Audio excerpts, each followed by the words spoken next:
for uh, uh, inviting me in. I should note that career start as a Vista, my second year was actually with the Ohio Association of Food Banks, and half my family from Ohio, so it's good to be with you today. So I am here to provide a national perspective. Just so you heard the bio about me, but just for like, why is a guy, which I don't even know that we mentioned that part. I'm in Nashville, Tennessee.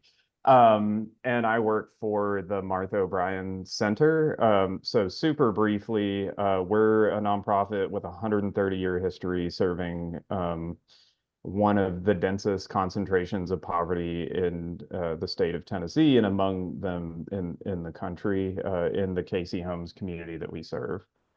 Um, so, you know, we weren't sort of looking to get into policy advocacy as an organization, but as we were working with families to our mission is to end poverty within one generation. So we know you can't just snap your finger, but we do believe with the right investments you can help a family such that the children are very much set up for success, and you can improve the material conditions of that family in the moment. Um, so, we weren't looking for benefits cliffs. We just sort of, probably like many of you here, hit them when we were making real and tangible investments in economic mobility, seeing families sort of, connecting them to career pathways. They get those entry-level jobs, and then it sort of became this one step forward, one step back, as they were losing more in assistance than they were gaining in wages. So that's why I'm here. Uh, so, in our journey to figure this out, we realized, okay, well, we can't, like, this is not, we can sort of work around the issue, but ultimately we need policy change. And the way that public benefits work in America, that policy change really needs to happen at the federal level. Um, so to help us get there, we have built a coalition of nonprofits, government agencies, and sort of public-private partnership collaboratives. And within it, so there's 12 of them, which I'll share on the next slide, but each of them are testing an intervention to mitigate the cliff. And our hope is to sort of bring that group together, and ultimately sort of bring a larger group together just to learn what's working, what isn't working, and what should be elevated as not just sort of how public benefits work, but really how our public human services system and workforce development systems, sort of work across the country to really facilitate economic mobility.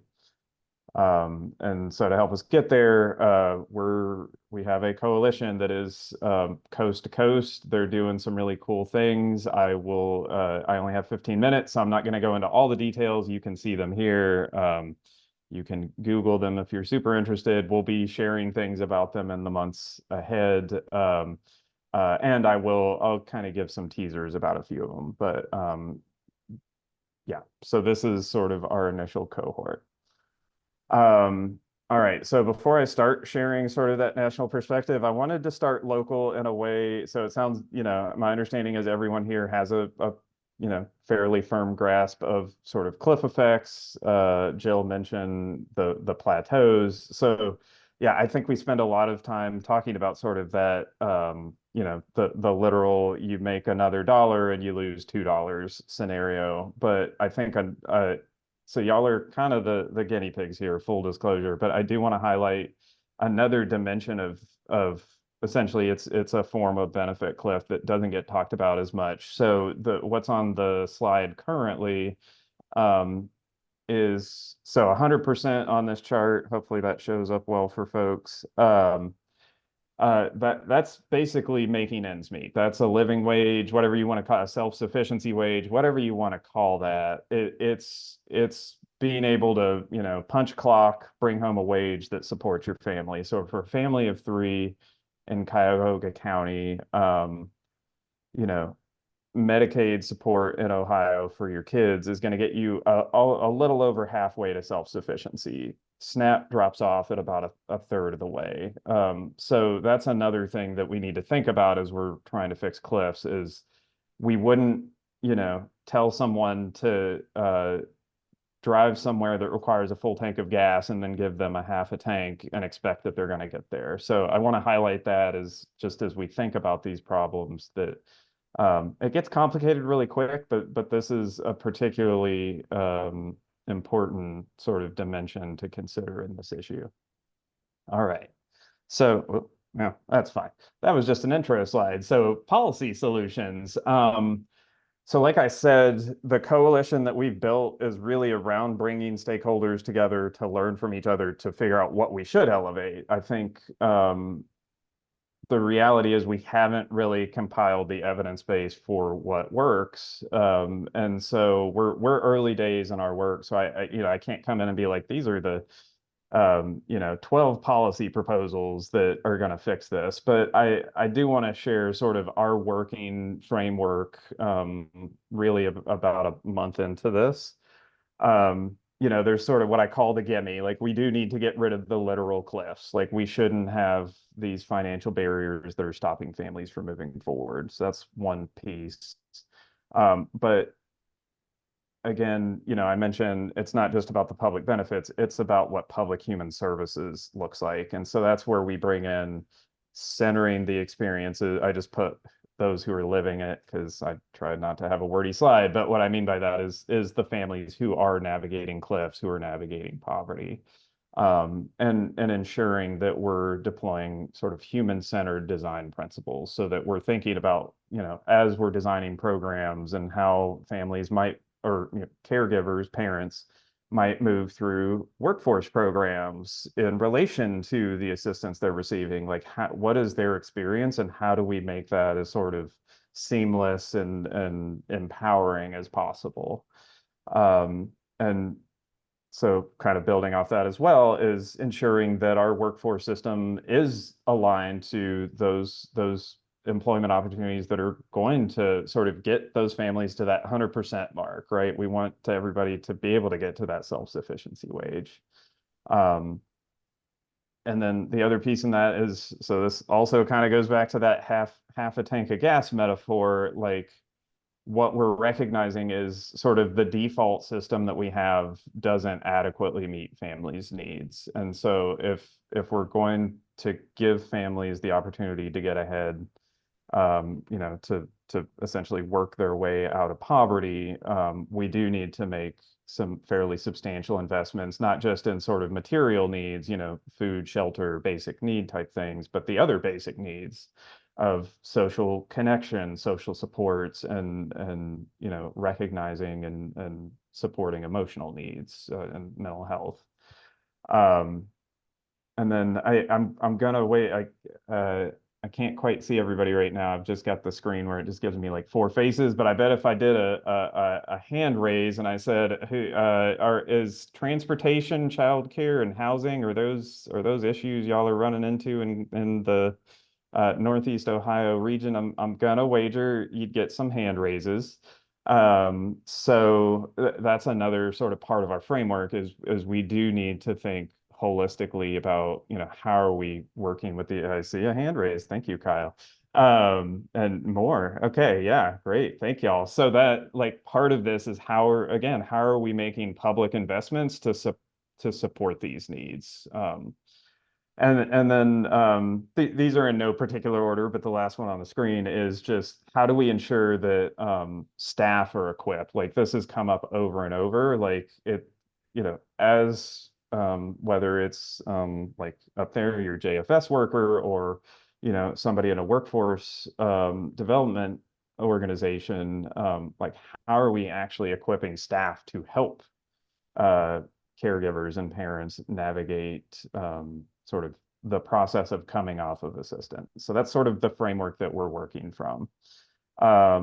So I'm going to speed do these. So these are sort of teasers, but so as far as governmental interventions, I'll actually say briefly, Ohio Benefit Bridge is one of the governmental efforts that I would typically highlight, but we have much more knowledgeable spokespeople for that here. So I'm going to skip that one and just say what y'all are doing in Ohio, from what I have learned over the last few months, is really cool. So, and hopefully is helping a lot of families move forward.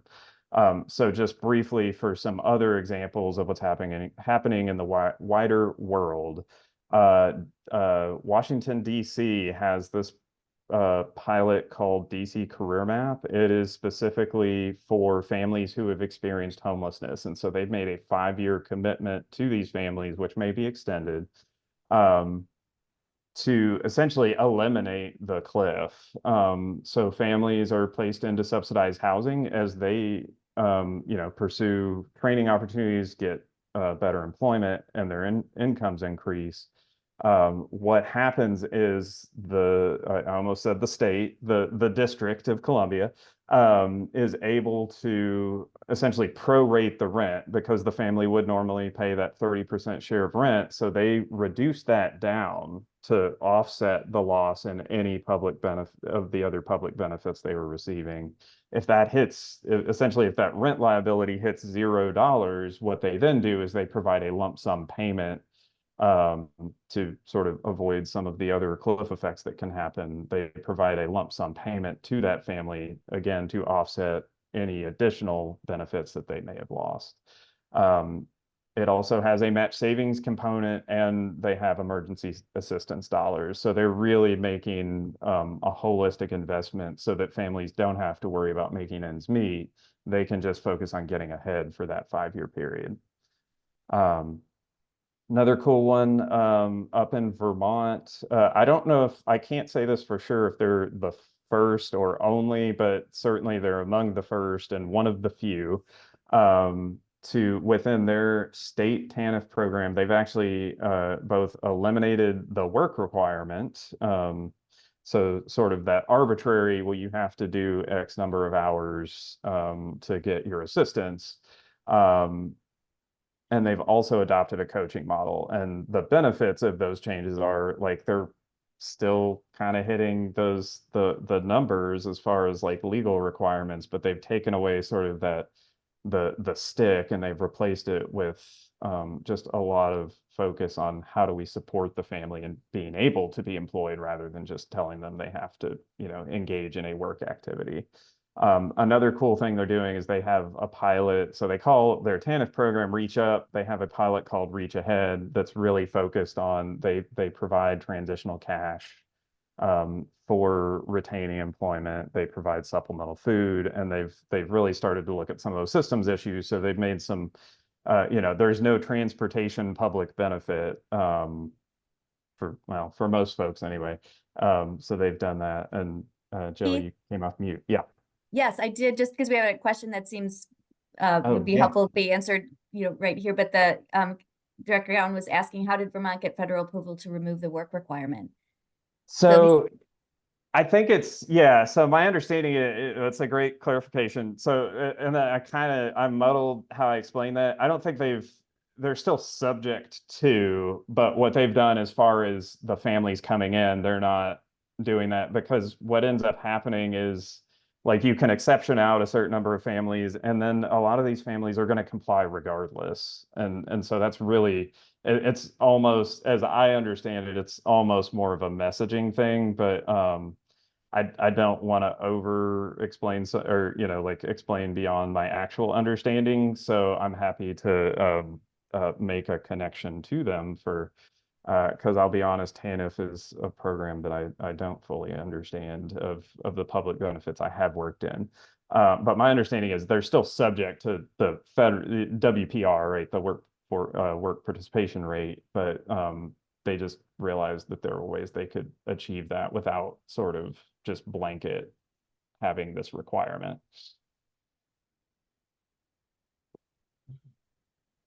Cool. And then well, actually, I think I forgot to mention this. There are so many policy options out there, and there are a lot of great resources. And I'm happy to come back and talk more or whatever would be helpful. But there's, in terms of like actual policy levers, there's just a lot that a lot of states are doing. So I just, anybody who wants to click through these links, I assume we can get these slides out. But there's just a lot of really helpful resources that have already been compiled. So kind of zooming in more, okay, at the nonprofit level, which I'm sort of cheating here. So the Tennessee Alliance for Economic Mobility is operated by Martha O'Brien Center, but technically we are also a governmental intervention because the state has funded 100% of the work that we're doing, and it is TANF funds. But what we're doing here sort of locally in Middle Tennessee is so we do family-centered coaching. We've paired that with that career pathway training. So we're connecting caregivers into jobs that can advance. But sort of the new piece that we've added is we provide a transitional benefit using TANF funds. And the way that we have gotten around for the TANF wonks in the room, the way that we've gotten around some of the challenges of just TANF rules, essentially we're doing the non-recurring short-term payments. And we also do it as vendor payments. So these aren't direct cash to families. What happens is as they're increasing their earnings, losing benefits, we're able to sort of present a menu of options for where they can direct the funds, whether it's to their landlord or whatever housing costs they have, or to their childcare provider, or to pay for medical bills. So it's sort of designed to replace that lost benefit. We are subject to the 4-month rule, but families' income fluctuates such that we're allowed to just sort of recalculate it. So it almost becomes just a regular recurring payment to, again, fill that gap. We also provide $1,000 in emergency assistance. And the thing I would probably get in trouble for not putting on here is we're also working sort of at a regional level to address childcare and transportation challenges that families may face. So we're working with other partners to fill those gaps. Workforce Development Council of Seattle and King County, they're doing guaranteed income. So they are a workforce development board for the Seattle region. And so they ask themselves, there's all this guaranteed income stuff happening, and they sort of ask themselves, well, what would happen if, we just gave people money every month to their workforce outcomes? So they actually just released a preliminary sort of analysis, and they found that I think it was okay, don't quote me on numbers, but they saw substantial gains in employment and in overall income because having that initial investment, that initial cushion allowed folks to, meet basic needs so that they could then focus on, working to get ahead. And I see another question. I'd ask just a quick question on this Yeah. one. I think, how are people selected to participate in, to be part of one of these cohorts? And I know when great Director Cowan question. talks about the benefit cliff here, is it just the next group that signs up or whatever, or are there other criteria that need to be met?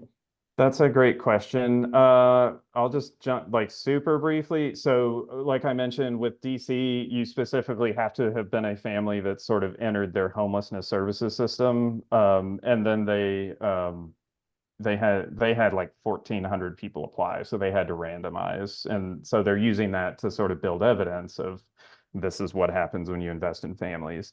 So with the Vermont one, you have to have been receiving TANF and exited because you went over income. I'm actually not sure. Great question on sort of who they're choosing specifically, but I do know that's the eligibility criteria.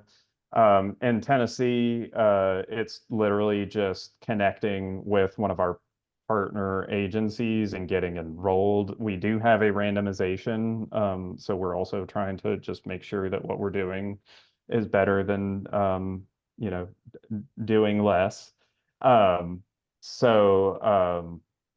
it's essentially just if you're receiving public benefits and you have a minor child in the household, or kind of our main criteria.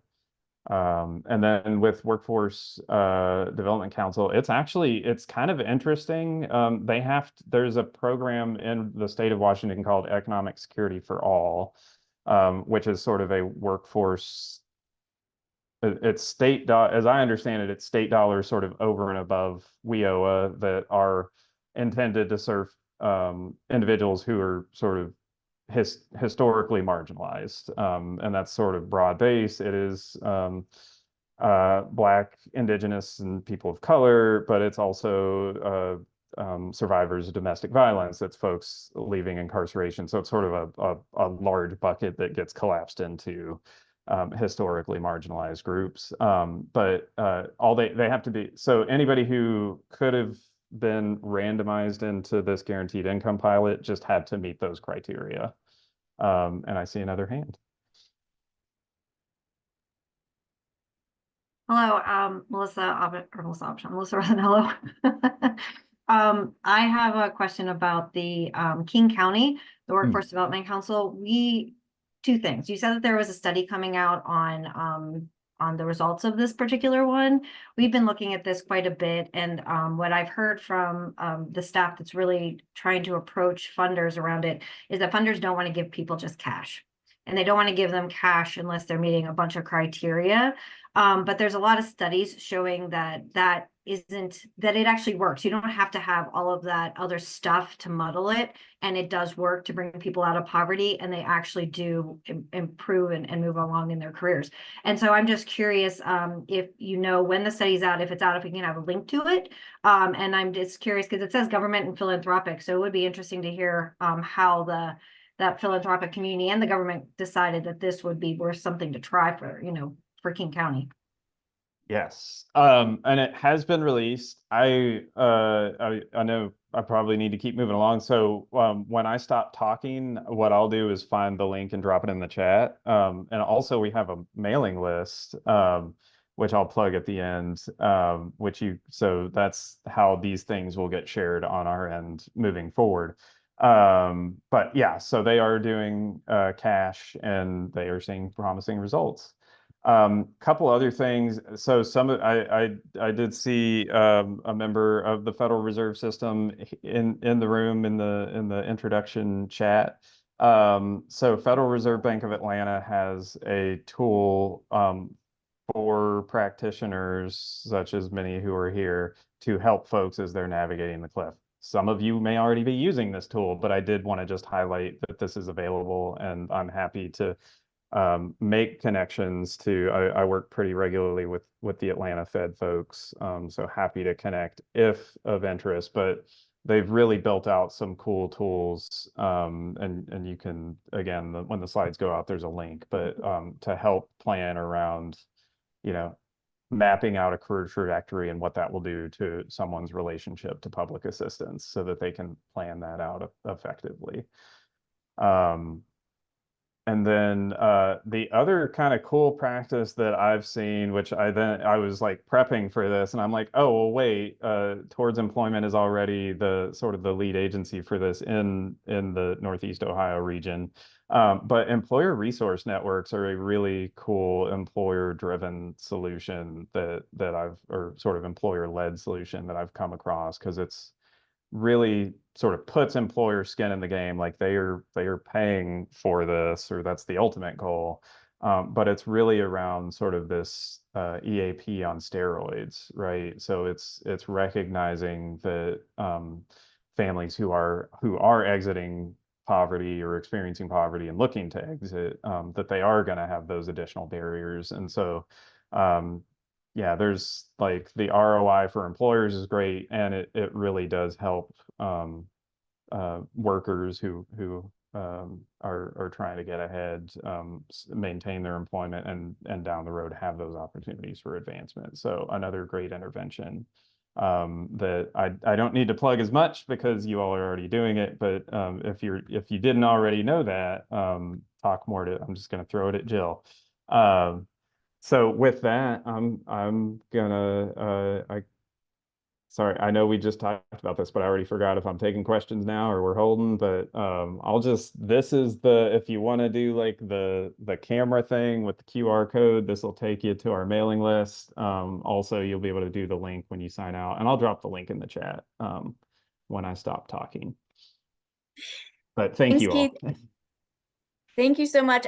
There was a question about childcare issues, but I think we'll hold that until we've gone through the speakers and do that, at the end. So thank you so much for that. I know a lot of us are sitting with many, many more questions, but we'll continue with the speakers and shift the shift the screen share to Sarah. And then just noting while you're doing that, so the centers, my chat just went away. But the centers, actually, Melissa, I don't know what you're referring to. To the ERN, we're also doing ERN locally, and it's got just amazing results for the workers that we're working with. Great. And Nicole mentioned about pilots are great for gathering data. But what happens, after the pilot? So I think that also we can keep in mind when we get to the end, because I think that's something that all the panelists might have something to say about. So thanks, everybody. And with that, we'll turn over to Sarah. Great. Thank you so much. I'm really excited to be here, be part of this really great panel talking about benefits cliffs. So thanks for the invitation and for allowing me to join. My name is Sarah Hudacek. I'm the Coalition Manager of Advocates for Ohio's Future. And to just give a quick overview of who AOF is, we're a nonprofit, nonpartisan coalition of state and local health and human services organizations that really run the spectrum of HHS. We have organizations at our table focusing on housing and healthcare, food access, education, childcare, aging, disability services, and that's just what I have on the top of my head right now. And really, AOF exists to bring all of these partners together to speak with one voice in public policy conversations and advocacy. We know that Ohioans don't come in silos, so we want to make sure that health and human services policy decisions are also not made in silos, and that a consideration is always made for how different areas of HHS will impact other areas of Ohioans' lives. And just like Keith, I have a little bit of information here about who are our leadership for Advocates for Ohio's Future, but you'll have these slides later, and I'll let you peruse later because there's just too many to be able to adequately touch on now. And I wanted to also briefly touch on our budget and policy priorities for this state General Assembly session, which we're in the second year of that session. We're coming to the final 6 months. So really the most important part that I wanted to highlight from these policy priorities is that final third big chunk that was part of Advocates for Ohio's Future's priority setting process back in fall of 2022, when benefits cliffs were identified as a policy priority of ours to really convene a collaborative to address benefits cliffs, strengthen supports across programs, and that's what's led me to be here today with you, and what also led to the formation of Economic Mobility Alliance Ohio. This is a new group that has just formed this year that is co-led, co-founded by Advocates for Ohio's Future, the Center for Community Solutions, the Ohio Workforce Coalition, who I know you are all very familiar with, the Women's Fund of the Greater Cincinnati Foundation, and the United Way of Greater Cleveland. And as a group, we came together and talked about what we wanted to achieve and what we wanted our sort of guiding light to be, and drafted this mission statement that says that really we're an alliance of really very diverse stakeholders across geographies throughout the state, across regions, focusing on research, some focusing on workforce. Some of us are more HHS. We have funders at the table, and we're committed to ending the system of disincentives known as benefits cliffs that really trap Ohioans in poverty.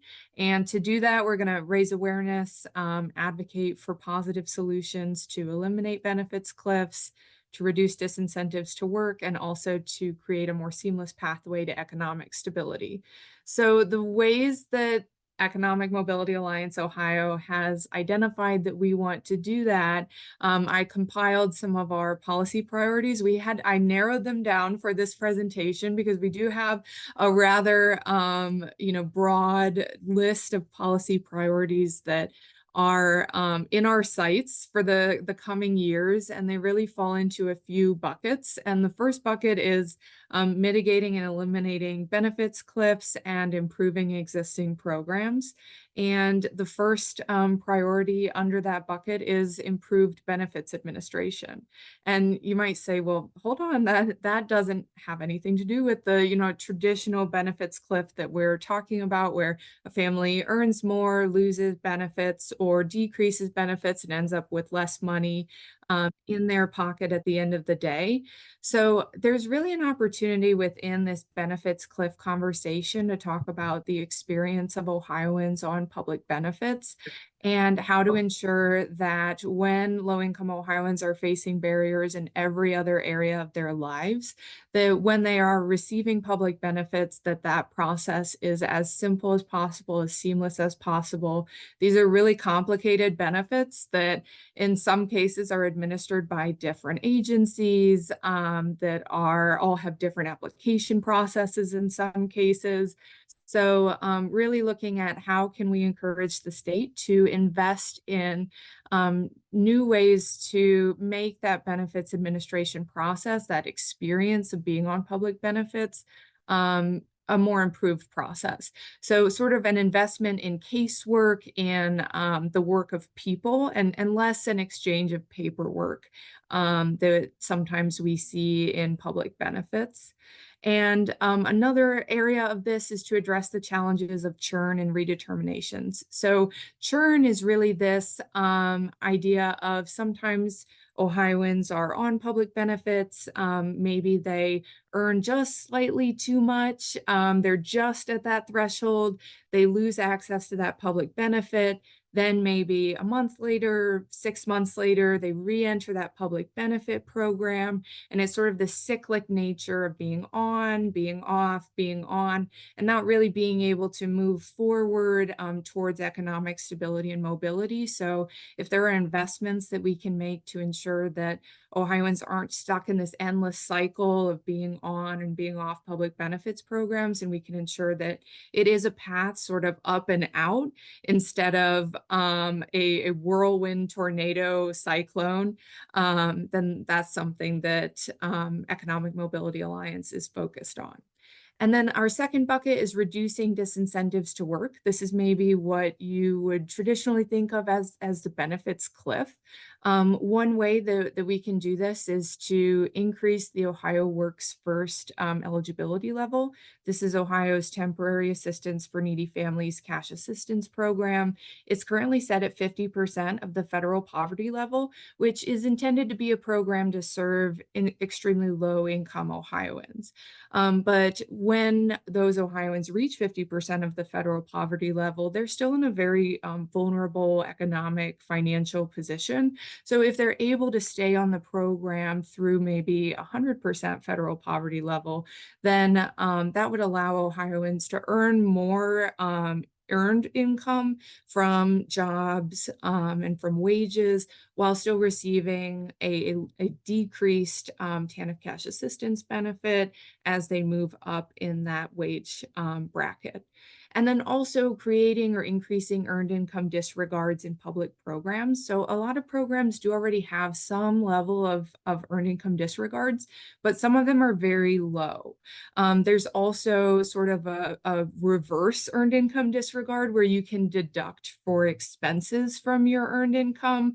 But when you're thinking about how having more income in your pocket at the end of the day, being able to save money creates more of a stable foundation for families to be able to weather changes in their public benefits as their income goes up, then being able to disregard some of that earned income at a higher level so that they can stay on public benefits for just a little bit longer would really be beneficial. And that could look like maybe just a temporary seasonal disregard for holiday overtime.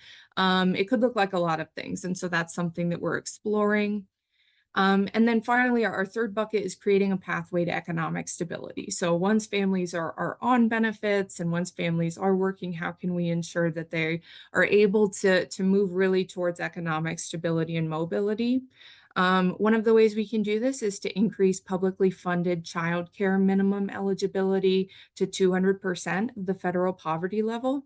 It's currently set to 145% of the federal poverty level. And so a family in Ohio would enter the program under 145, and then they can stay on until they would exit the program at 300% of the federal poverty level. So their subsidy would decrease as their income goes up.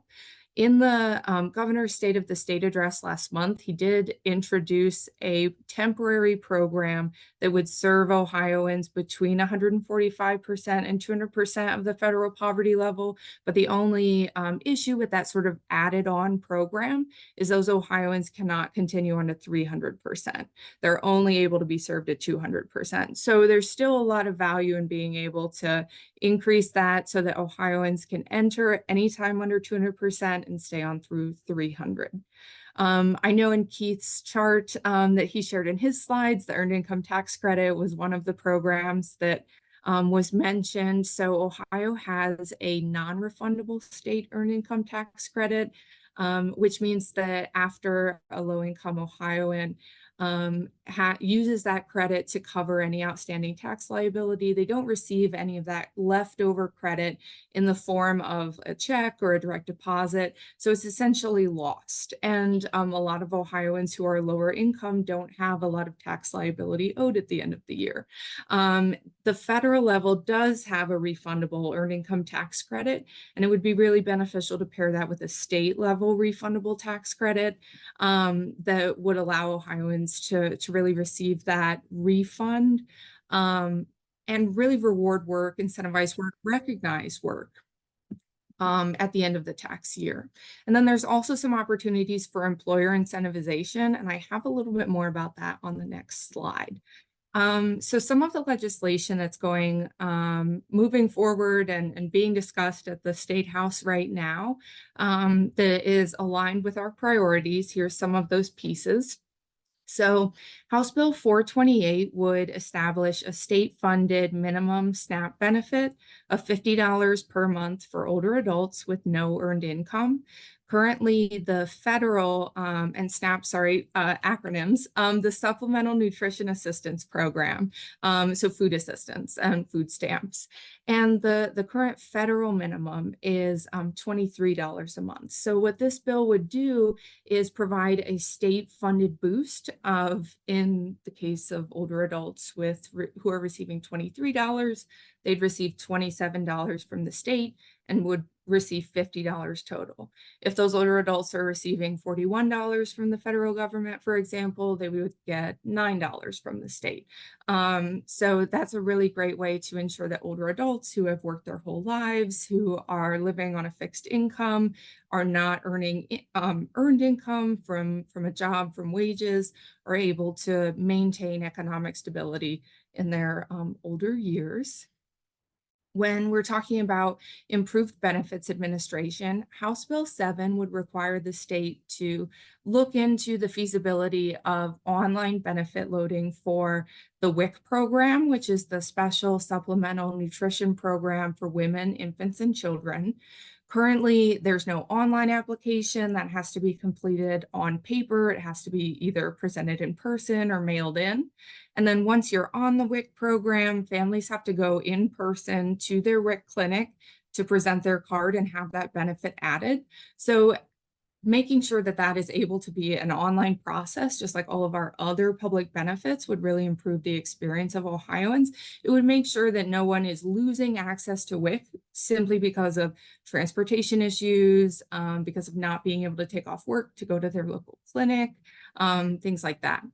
And then talking about employer incentivization, House Bill 484 would create an employer tax credit for establishing on-site or near-site childcare. House Bill 464 is a benefit cliff pilot program that this would be the third state pilot program. And I am really excited that Director Gowan is going to talk about the other benefit bridge pilot program. So this pilot program is called A Hand Up. And it's a 3-year pilot program within the Department of Job and Family Services. And it would provide a stipend for participants that they can only use on health insurance premiums and deductibles and childcare expenses. So it is a little restrictive, but we also know those are the biggest and the first expenses that low-income Ohioans see as they're moving sort of through benefit cliff programs, benefit programs hitting benefit cliffs. It would provide employers participating in the program with subsidies for employing those program participants. And it would have 4 counties to start with. It would have 1 metro, 1 mid-sized county, and 2 rural counties, at least one of which has to be an Appalachian county. It also includes mentorship aspects, financial literacy, and has a requirement to conduct performance reviews and follow participants during and after their participation. So to the comment in the chat about pilot programs, making sure that we are understanding what is a promising practice, what we can even call evidence-based, and then being able to expand that to other areas of the state, to other programs. That is something that this pilot program would do. This is the 3rd time that this pilot program has been introduced in the legislature, so we'll see if it moves forward this time. And then finally, there are 2 pieces of legislation now that would create a refundable state earned income tax credit. So none of these have been passed yet, but I wanted to share just to demonstrate there is a lot of conversation happening at the State House. There is a conversation about innovation, about trying new things, about investing money. A lot of these things cost money to make sure that we are supporting Ohioans and making sure that we're smoothing the benefit cliff or eliminating it as much as possible. And even as recently as yesterday, there were a bunch of bills introduced in the Ohio House of Representatives that are really relevant to this work that I didn't even have a chance to look at yet. So there's new things coming out every day, and it's a really great time to be engaged in this work at the state level. Just like Keith said, AOF also has a newsletter. We have some social media. So I am really grateful to be able to share this work with you, and thanks so much. And I'll turn it back over to Jill. Well, thank you so much. I mean, I think it's clear that this isn't an issue that's lots of ideas, experimentation, and innovation, some at the policy level, some at the program level. So the idea that there are pilots and hopefully strong evaluation so we can learn lessons and think about the sustainability questions. So it's exciting to see, and I think a lot to follow up on. And so I want to move quickly into Director Gowan's presentation so we can dive. We've had lots of different ideas at multiple levels, and now digging deep into one particular program and how it's being implemented here in Cuyahoga County, and then open up questions for the whole panel. So let me shift over to Director Gowan, and you can go ahead and share your screen. Okay.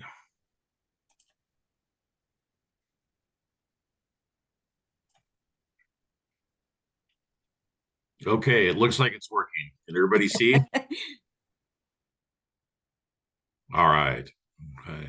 So before I go into the actual presentation, Sarah actually brought up a few things that are kind of a passion of mine, even if they're a bit wonky. Churn is what we refer to it with the administrative burdens that our recipients experience. And so what we see, and the pandemic provided us with a window into what things can be like without the administrative burden. So for 3 glorious months at the beginning of the pandemic, we didn't have administrative burdens. We didn't have the recertification process was suspended essentially for 3 months. The interim reports were suspended for 2 years. Those are 2 checkpoints in the SNAP program where people have to, for the recertification, re-interview, and for the interim report, have to turn in paperwork, just essentially to prove that they still are at an income level that qualifies them, makes them eligible for SNAP. Roughly 50% of the people who have an interim report due in Cuyahoga County turn their interim report in. They then get their, because they haven't, the 50% who haven't automatically get their benefits terminated. It's a system. It's just when the system sees it hasn't been turned in, they'll terminate their benefits. Those people, the majority of those people reapply. On the recertification, we have a little better uptake because the interviews involved, and there just seems to be better awareness around the fact that they have to re-interview. But we still see 20 to 40% of people not completing their interview, not completing the paperwork associated with the recertification process. So we have a constant churn that goes on across the nation when it comes to SNAP. During the first 3 months of the pandemic, none of those things were in place. Our SNAP population went from about 200,000 people to 235,000 people in that time period. And in a 3-month time period, it increased that much. Yes, there were more people in need, but it was more a result of there being simply less administrative burden out there, and people were not getting removed. The Medicaid program removed all renewal requirements, and if you were on Medicaid during the pandemic, you stayed on. That ballooned by 80,000 people in Cuyahoga County. And that was entirely due to the administrative burden piece. So we see a tremendous amount of administrative burden in Cuyahoga County, a significant impact on people's ability to simply put food on the table, take care of their families. Churn is a massive issue for us. So I can't stress enough, Sarah's dead on, that is a very important issue that needs to be addressed. And the Medicaid program is doing a better job than the SNAP program. The Medicaid program has a passive renewal process that at this point, still 2 years into the program, and some of it's colored by the pandemic, but it looks like we're seeing 70% of people on Medicaid at the 1-year renewal point are actually automatically being renewed simply by system checks. The workers are not involved. Participants don't have to file paperwork. And this was developed by Ohio during the pandemic, by the Ohio Department of Medicaid, and it has had a significant impact. People no longer, 70% of the people on average are no longer required to file paperwork. They're simply automatically renewed.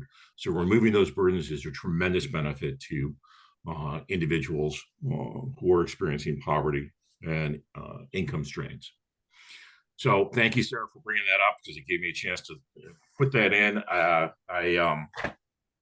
always like to have a chance to talk about churn. It is a very significant issue. Nonetheless, the Benefit Bridge Project. So as you know, it's already been referenced a couple of times. Cuyahoga County is part of the Benefit Bridge Project. It's a pilot program with actually 11 counties. There were 10. We're the 11th county to be part of this. We just got approval from the state in February. I'll talk a little more about that. So we're in our ramp up stage. It's not fully implemented yet. I'm going to talk about what we're planning to do, what we're trying to address, and our hopes and goals for the program. So first up, Paul Bounds, who couldn't be with us, is the leader of our workforce efforts in Job and Family Services. This program is under him. Andrea Turi is our program manager over the program, and Doug Clantley is our business advisor in the program. This is the team now. It may expand as we go forward, but this is the JFS team handling the Benefit Bridge Project. We've all talked about the cliff and the cliff effect, but very briefly, just to kind of center myself here, when someone receives an increase in pay, they see a decrease in public assistance, ultimately a complete termination of public assistance. This results in a net loss income for households. At some point, the loss in benefits outweighs the increase in income. And we see discouragement recycled back on assistance. People will actually, and I've had Anecdotally, people have approached me and said, I have someone who refused a promotion because they didn't want to lose their food stamps or didn't want to lose their Medicaid. I've had people who've quit because they're about to lose their public assistance. This is a real concern. This is not, this is a disincentive for what we're really trying to do, which is increase self-sufficiency, get people on good career paths, and get them off public assistance. But when this period of time when the pay raises actually do not match the loss in benefits, we see a lot of people just fall off because of that. All right, so a little bit of background. The benefits for purpose is to help families who experience a reduction due to the increase in wages. We want to continue their path to self-sufficiency and end their dependency on public assistance. This is an 18-month program. The pilots were in 10 counties for the 11th. We provide supports and stability to maintain employment, move into higher paying positions, ultimately become self-sufficient. And it puts the county at the center of this collaborative care. We'll talk a little bit more on this in a couple of slides, but we want to put the client at the center of the approach. We want to have career coaching. We have career coaching, mentorship, financial literacy, and family stability. The program is intended to help shore people up in every way so that they can stay on track. Okay. We've mentioned the funding a couple of times. This is funded through TANF money, but it's also funded through the Ohio General Revenue Fund. The legislature is very much behind this program. They proposed it 2 years ago, working with Job and Family Services at the state level. And there's a lot of buy-in from the legislature on the program. So our target population, we are targeting, and this is a requirement, to get 80 participants into the program. And the groups we're targeting right now essentially are employed individuals who SNAP or publicly funded childcare benefits have decreased due to earned income and who want to increase their wage and or hours with a desire to go off SNAP. Employed individuals who have experienced a discontinuance of SNAP or childcare benefits within the prior 60 days due to earned income, and those unemployed in receipt of SNAP and or childcare but are enrolled in a WIOA or SNAP ENT short-term training program and are expected to have employment within 60 days of the training program ending. So there are a few components of the bridge. First off, each participant will have a success coach who will be hands-on as necessary with all aspects of their lives to help get them stabilized. They will focus on a lot of on helping the participants, defining their goals, short and long term for life, career, education, create an action plan for them, list steps needed to achieve it, anticipate potential challenges along the way, and work towards those goals. We'll engage the guidance of experts in specialized areas as necessary, because the success coach can't possibly do everything, can't be an expert on everything. So we're going to pull from other experts as we go. Personal finance education. Financial literacy is a key component, is a required component of the state program. We will have, this is a big issue for a lot of this population. They just don't have the financial literacy. It's not something that's taught commonly in school curriculums. There will be coursework for people who are enrolled in the program. There will also be financial advising and counseling. Earn financial rewards. Participants will achieve awards when they meet predefined goals, like staying employed for 90 days, getting a pay raise, paying down debt, increasing their educations, and other ones as well. You can total up to $3,000, these incentive payments. And to motivate participants to meet their goals, we want to help them build up the savings cushions to manage financial emergencies on their own. We're helping them become their own safety net through these financial rewards. There are also supportive services involved. They can receive financial assistance to help them transition from the benefit cliff.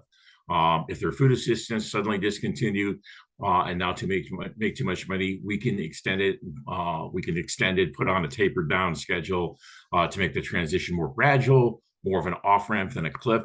and we can read any number of supportive services. I'll talk a little bit more about what supportive services are available, but they can receive any number of supportive services to help them stay off of benefits. With the care team that I referenced, the success coach, we center on the participant. There is a success coach that is required, a requirement of the program, and experts that we think we're going to need to pull in: child support, financial, the financial literacy piece, a career coach, mental health, housing assistance, education, legal, anything we need to help keep that participant on track. It will hinge, the success of the program will hinge on that success coach. They have to be deeply engaged and meet or talk every week with the participant, and maybe sometimes multiple times a week, depending on their need. They'll support, advise, and mentor the participants as needed. And some examples of what they are trying to include when meeting with participants: reviewing their budget, helping them find a cheaper cell phone plan, helping them prep for an upcoming job interview, attending any number of different types of meetings, going with them to the library to show them how to research a topic.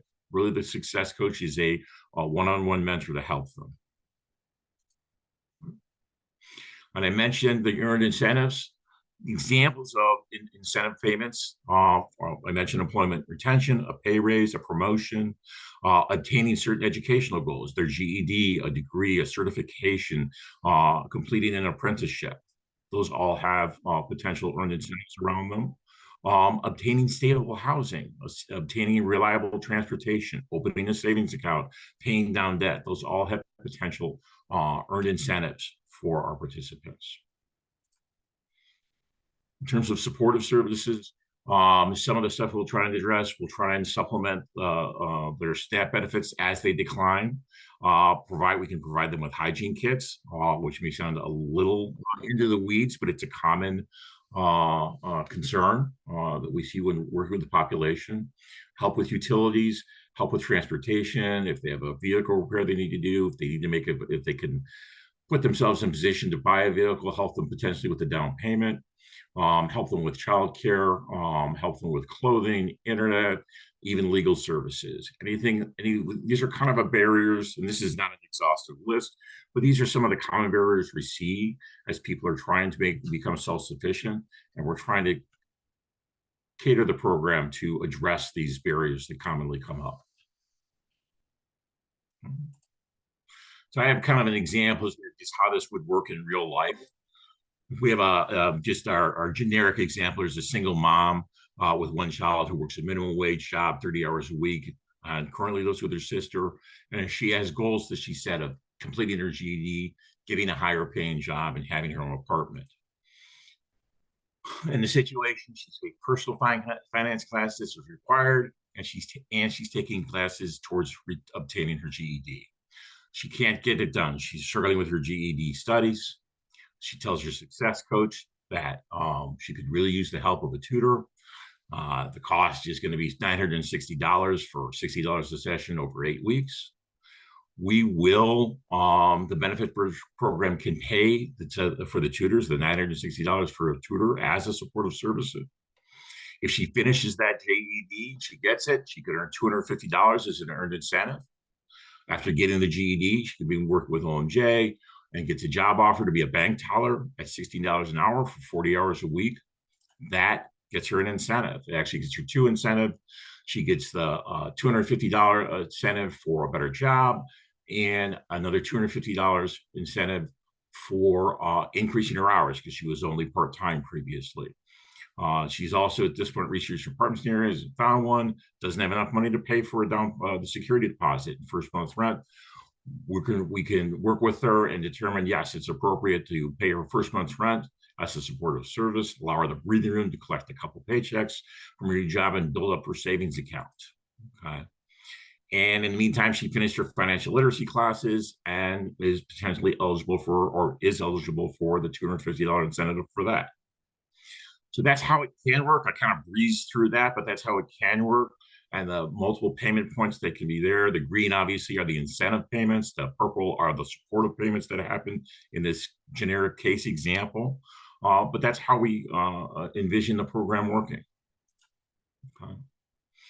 Just give you an understanding of our project timeline. We were approved in February of 24. We submitted a plan, it was approved. We had a contract for that intensive case management as a support coach. That was completed in April of 24. And then we began participant recruitment really this month. We have a goal of 80 participants enrolled by September. And that is all I've got right now. So thanks, everybody. That's my contact information on the screen, and Jill will be sharing the presentation with you guys. Thank you. Thank you so much for all three of you for the presentation. I thought we'd just spend a minute and have actually each of the panelists, maybe starting with Keith, to see if you had any questions for the other two panelists, and then we'll open it up to everybody. Cool. I guess so for Sarah, I was curious with the employer incentives, how you're engaging employers around sort of the design of that, okay. What I've seen happen across a lot of the country is these things get, but even the work opportunity tax credit, like there are all these things out there for employers to take advantage of, but they don't. So I'm curious how you all are engaging with employers. That is a great question, and something that Economic Mobility Alliance Ohio talked about at our most recent meeting 2 weeks ago, about how do we bring in more, business voices, more of the employer voice. So that is a definite gap in who is at our table, so that we can make sure that, yeah, we don't want to put together a policy that employers either don't want to take advantage of or actually isn't as helpful as it sounds on paper. So I think that that's a really helpful, sort of framing and foundation under everything that I mentioned is, it's going to be at every point kind of reaching out and making sure that, that the recipient, sort of whoever is designed to either benefit from or implement any kind of intervention, that it's going to work for them, so that we're not just sort of throwing everything at a wall and seeing what sticks, but we're being really intentional and strategic in what we are deciding to invest time and money in. So yes, great point. And Kevin, did you have any comment on that one? That the state is trying to engage with employers. They had put a program out there that would complement the benefit bridge program. They're kind of retooling it, so I don't have great details around that now. And Andrea, who's joined us, the program manager here, do you have any updates on the employer benefit bridge program? Yes, I do. Actually, one of the things that changed is the name. They're now calling it the Workforce Bridge Program to separate it from the Benefit Bridge Program. But it is for the employers to engage the employers and have it be a dovetailed program with the Benefit Bridge. So it would incentivize employers for training employees, increasing their wages, and also covering the amount of money the employee would lose from falling off that benefit cliff when their wages are increased. So that would be an employer responsibility. If the wages are raised $2 an hour, that person may lose benefits, and the employer would be responsible for covering the amount of benefits that person loses. And in return, what they get is a grant for providing all of these services to the employee. And then that employee would also be referred to the Benefit Bridge program, and we would be able to help them in that program. So it works really well, and we're hoping that a lot of employers will take advantage of this. Yeah, I think the employers can be engaged in a number of different ways. So what we're describing is getting them involved in tapping into government, like a government program resources. And some of the challenge of that is that, they have some employees, an employer thinks about what they're doing for their employees, they have to know that these 3 employees have to be connected to that and whatever paperwork is aligned with that. And, so it's fairly complex to participate. So I think it'll be very interesting to see how the pilot and the engagement of the employers, and if there are ways, whether navigating through some of whatever paperwork is involved with that is a challenge, because we do see that on the workforce side with incumbent worker training dollars, for example, and that, sometimes can be a challenge. So, and then the other part is just what an employer can do themselves, right? And I think that, I don't know if Keith, you have some examples of that where just recognizing if they can do more around, whether it's on-site childcare, which is a very, very heavy lift, of course, but whether they are able to do some things as employers or as employer coalitions to be able to do some things directly. But yeah, Keith, I don't know if you have other examples where employers, besides an ERN, again, which is more mitigation, but yeah. Yeah, no, that's part of why I kind of wanted to pose the question, because I haven't on it. So Michigan, state of Michigan has a program called TriShare, where it's essentially a 3-way stake between employers, the state, and the person seeking child, the employee / caregiver. That seems to have pretty good uptake from what I understand, but I haven't gone really deep into that. No, it's a question that I have, is how even with ERNs, you're kind of focusing in on a select group of employers who are really invested in the issue. Like, I'm still trying to figure out how do we really engage employers at a larger scale. I would highlight maybe Buffalo Niagara Partnership, which is the chamber for Buffalo, New York. They're doing a lot of really good employer engagement. I'm less clear on how that's translated to policy change. And actually, another interesting one, last example, I think it's called Living Wage for Us, or Living Wage for US. They're an interesting model because they're working with employers, like they do living wage certification, but they actually take into account employer benefits. So it's not as if they're just saying every employer has to pay whatever the new $15 an hour is. They take into account provision of childcare or other, like more generous healthcare benefits and things like that, because it's really like their metric is, can workers support their families? And I see Kyle dropped in a resource on the Michigan TriShare, and that's particularly around childcare. Kyle, you had a question earlier. Do you want to hop in? Yeah, of course, Jill. Thank you.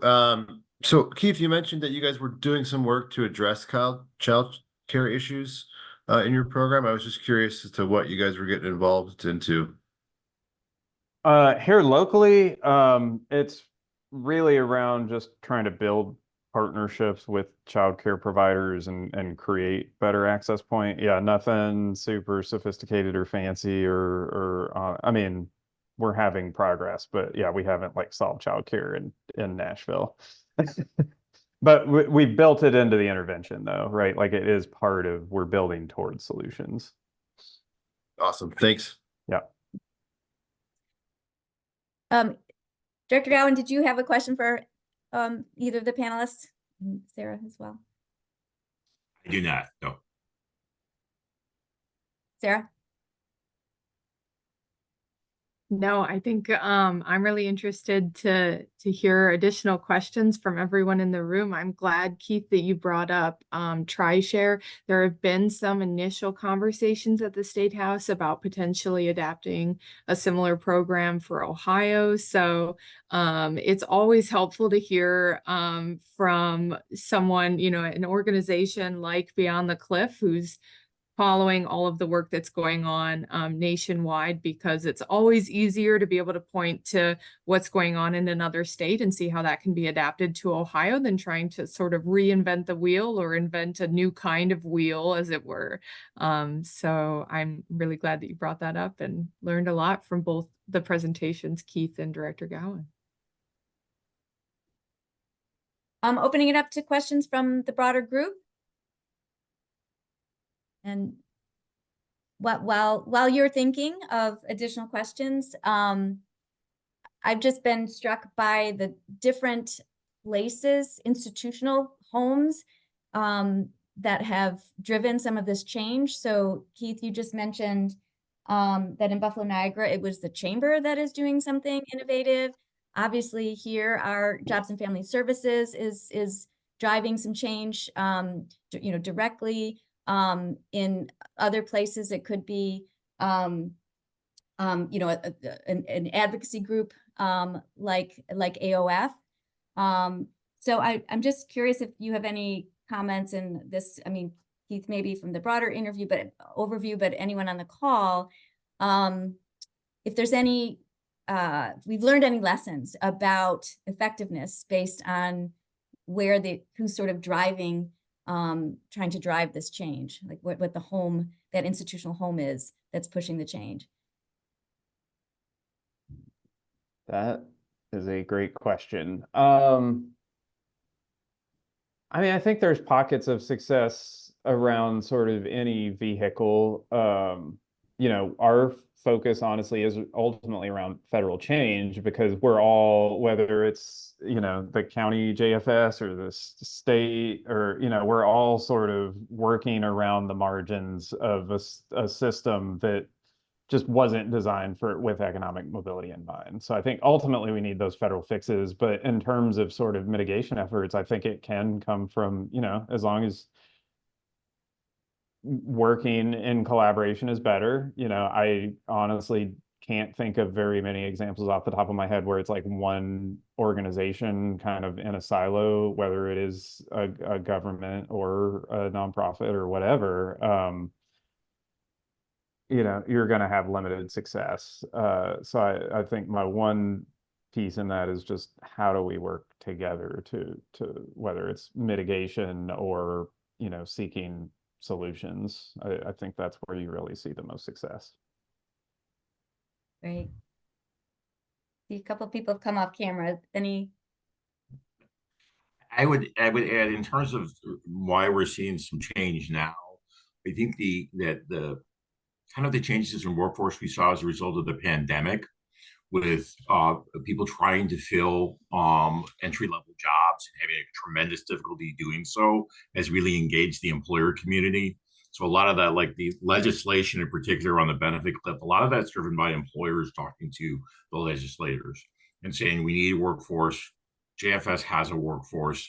These people are able-bodied and able to work. How do we get them into the workforce? What can we do to improve that process? I think a lot of the change was driven by that.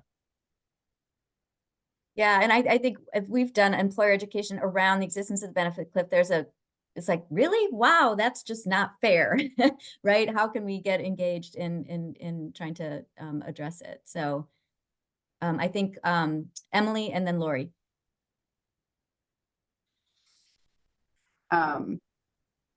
Thanks.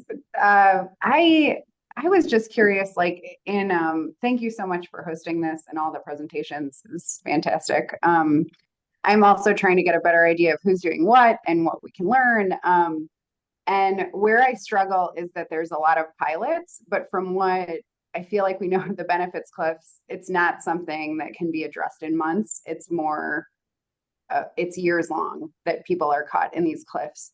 And so as we think about pilots, I'm just wondering about some of the processes being built in that seem short-term, like helping somebody with I'm not picking on the pilot program in Cuyahoga County, but that's where I'm at. So like, if somebody's vehicle breaks down or, you know, they need tutoring, like, are you also thinking of those patches as scalable and long-term? And like, that's where I'm struggling with a lot of these pilots, is that we're kind of filling in for a lot of different things. And is that sustainable and scalable? And if not, can we really call it a pilot? I don't know. I would just love to hear reactions to that from maybe Keith and Kevin. So I would agree that, yeah, pilot, your assessment of pilots, they're great, but they're short term, and they're generally limited. Now in Ohio, so I have 11 counties in this program, I think what we need to show, especially to our elected leaders, is that the proper investment and program can actually have success, and show them that they are successful. But it's going to take reinvestment by state and federal government to keep it moving. I think I know that when they authorize pilot programs like this, they're going to be looking at how successful we are, and we've got to show them success in that. But the success requires that investment. So I'm glad to be part of the project. We're going to work very hard to make it successful, to show them that, yes, if you invest the money and you invest in the people who are involved, it can be successful, but you need to continue to invest in it. Pardon me. Keith? I mean, everything you said, you know, from our end, I'm hopeful that we can start to build some, you know, sort of ROI demonstration, you know, just being able to point to that. Cause I think it is, yeah, like for some families, this is a 5 to 10 year journey. And so, and then people balk at cost, but you know, for us, it's the ROI of, okay, well, if we just keep doing what we're doing, these families are going to be stuck in this for 20 years or more. So yeah. I want to quickly squeeze in Lori, and while we're doing that, I'm just going to share an update slide that you can read on your own while we're having this last question. Go ahead, Lori. No, I forgot. Ron, can you mute? Thank you. Thanks so much. And this was really great. I learned a lot from this. Keith, I have a question for you on family-centered coaching. Was that something that all of the organizations participated in, having some type of training so it was consistent, like prosperity agenda, something like that? And then to Kevin, is that something that's going to be part of the success coach, of having some type of family-centered coaching as part of this pilot? So briefly, Tennessee, what we're doing in Tennessee is prosperity agenda family coaching. A couple of the examples I highlighted, I believe, are using the empath model. And I think pretty much all the examples I used were using some sort of coaching model. Yeah, and for the benefit bridge, yes, we're trying to have a holistic approach to the individual. It's not just financial. It's not just financial literacy, but we want to include mental health. And coaching. The concept of the success coach is that they're available to talk through issues with the participants, really whenever they're needed. So yes, it's intended to be a holistic approach like that. And this is Andrea. I'll just add, with the Coaches for Benefit Bridge, they have been trained with the empath mobility mentoring training, and also trauma-informed care as well. Well, thank you so much to the panelists and to everybody who participated. I think this is such a rich topic, and there's an important topic, and there's so many things going on to monitor. So we're glad that Keith's organization is created this community of practice, and hopefully will be a continual source of information for us as these pilots continue and sharing information. So sign up for his newsletter. Same for Sarah at the state level. And thanks for Cuyahoga County raising their hand to be part of this pilot, so we can contribute to the field of learning and have our initial people benefit.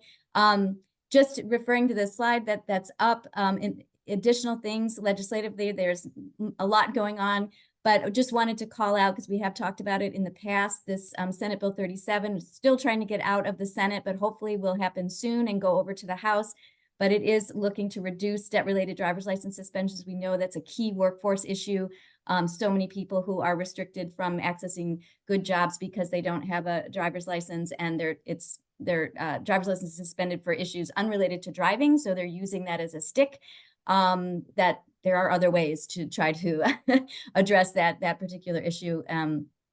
We have had employer support for that in recognition that of this as a workforce issue. So something to monitor. Hopefully it'll get over to the House soon.